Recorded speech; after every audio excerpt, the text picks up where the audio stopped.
Good morning, everyone. This is an instructional video without actual demonstration on how to change the Honda CTX 1300 brakes. I will show you the parts you will have to remove and what you'll have to do in order to change the front brakes, and then I'll move over to the back brakes, which is a little easier, but still you have a few things to do. All right, let's get. All right, so on the right side of the bike, this is the bike, the CTX 1300.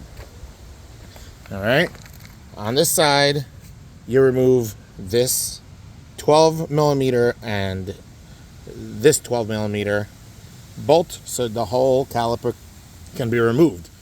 This right here is a small bolt, and that's all you got. This is the pin that holds the brakes in, the brake pads.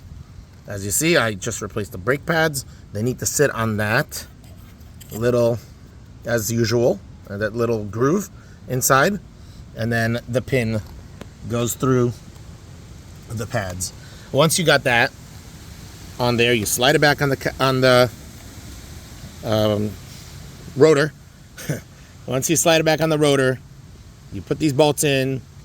After you already have done this already, you put these bolts in, and according to basic instructions on how tight these should be, it's 23 to 38. So I made it 30 pounds torque. This one is about 23 pounds torque. It's not like you really have to do that if you're using a tool, like a drill. But you're gonna do the torque just in case. Same thing on the left side.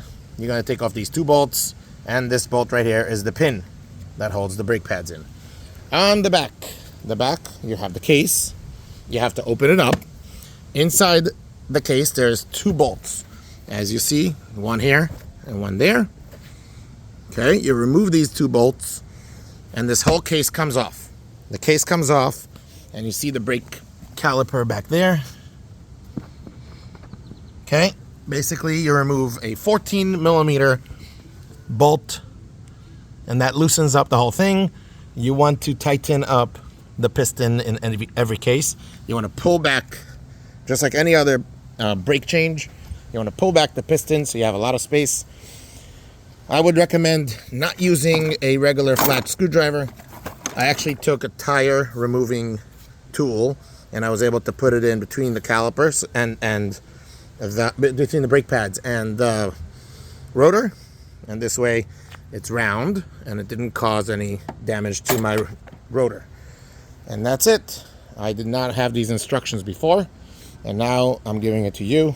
I hope this helps.